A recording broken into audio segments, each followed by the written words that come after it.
Malaysia hari ini telah menjadi bahan jenaka seluruh dunia kerana kita mempunyai seorang Perdana Menteri yang telah terbukti menyelewengkan sekurang-kurangnya 4 bilion ringgit ke dalam akaun peribadinya daripada syarikat milik Kementerian Kewangan, 1MDB dan SRC International.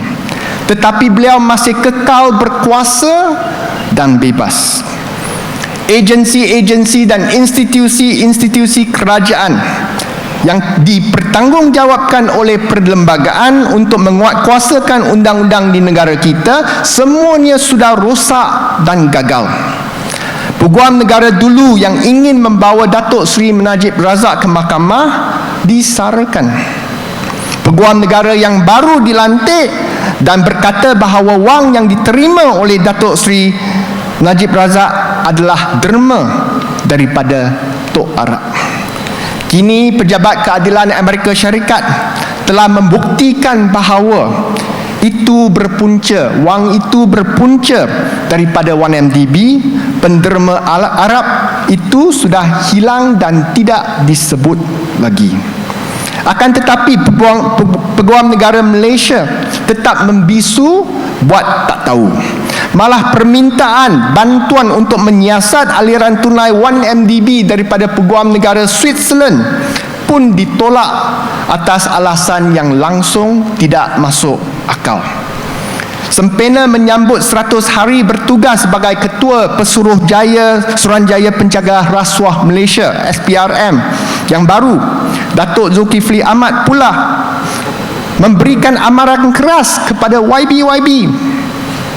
Wakah beliau berkata, cantik bunyinya, hentikanlah membuai parah main dengan ciptaan dan dongengan yang mengkaburi kebenaran, sedang jari jemari terus rakus meragut habuan. Beliau bertambah lagi, buat mereka yang masih mabuk dan lemas dalam suapan, dengarlah laungan amaran ini. Buat kali dan sekiannya, hentikanlah segala pengkhianatan yang berumbikan rasuah dan salah guna kuasa. Bunyinya cukup manis, suaranya macam hero, tapi amaran kita nak tahu bagi kepada siapa? Siapakah YB yang membuai dongengan dan masih mabuk dan lemas dengan suapan? Adakah dongengan yang disebut itu merujuk kepada Tok Arab yang menderma 2.6 bilion kepada Datuk Seri Najib Razak untuk melawan ISIS yang pada ketika itu tidak wujud lagi? Kini pula negara kita ini digadaikan kepada negara China untuk menyelamatkan 1MDB dan kuncu-kuncunya.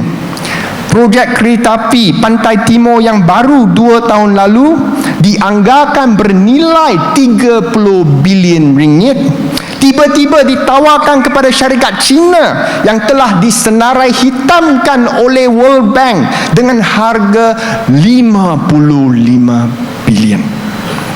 Rakyat Malaysia nak tanya Ketua Pesuruhjaya SPRM, kenapa kesemua ini tidak disiasat?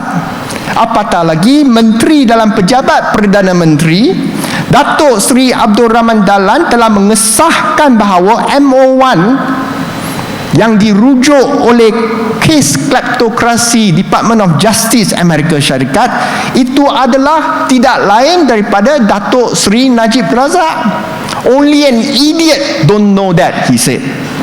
Kenapa SPRM tak buat sebarang tindakan langsung? Tambahan pula, Datuk Seri Najib Razak sendiri tidak pernah sekalipun menafikan tuduhan-tuduhan bahawa wang sebanyak 731 juta US dollar yang berpunca daripada 1MDB telah masuk ke dalam akaun peribadi beliau. Tak pernah nafi. He never denied. Kalau tak benar, kenapa tak berani nafi sehingga hari ini? Perkara ini jelas berbeza bila dibandingkan dengan tindakan SPRM ke atas Setiausaha Agong DAP saudara Lim Guan Eng yang dituduh membeli banglo lama dengan kos di bawah harga pasaran dan memberikan manfaat kepada pihak penjual melalui penukaran hak guna seping tanah di Pulau Pinang. Bukan sahaja perkara tersebut dinafikan oleh saudara Lim Guan Eng, Ketua Menteri Pulau Pinang, serta-merta, immediately. Beliau telah pun mengemukakan bukti-bukti kukuh untuk membalas tuduhan-tuduhan tersebut. Banglo tersebut dibeli yang dibeli dengan pinjaman bank adalah memang menurut harga pasaran pada masa persetujuan dicapai pada tahun 2012 dan perkara ini disokong oleh Jabatan Penilaian dan Perkhidmatan Harta di bawah Kementerian Kewangan dan juga penilai harta swasta. Sementara itu, permohonan penukaran hak guna tanah yang disebut tidak diluluskan oleh Majlis Perbandaran Pulau Pinang pada masa itu. Kalau macam itu, mana berlakunya rasuah yang dituduh oleh Peguam Negara dan SPRM.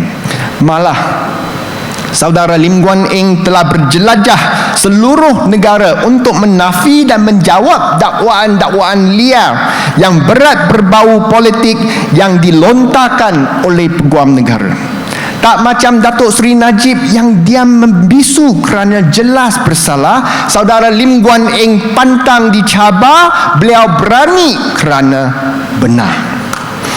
Oleh sebab itu, kami di DAP Selangor akan tetap memberikan sokongan penuh terhadap kepada pimpinan saudara Lim Guan Eng. Saya minta semua perwakilan berdiri dengan mengangkat plakat yang telah disediakan untuk menunjukkan sokongan, simpati dan solidariti kami bersama Lim Guan Eng yang pada masa ini dipaksa berehat di rumah akibat tidak sakit.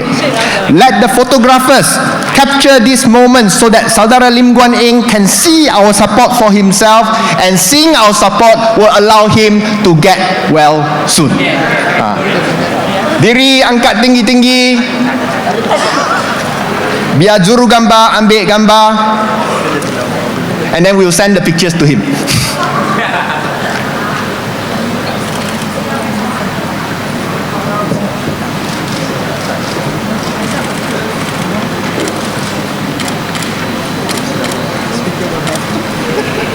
Selamatkanlah Malaysia. Okay.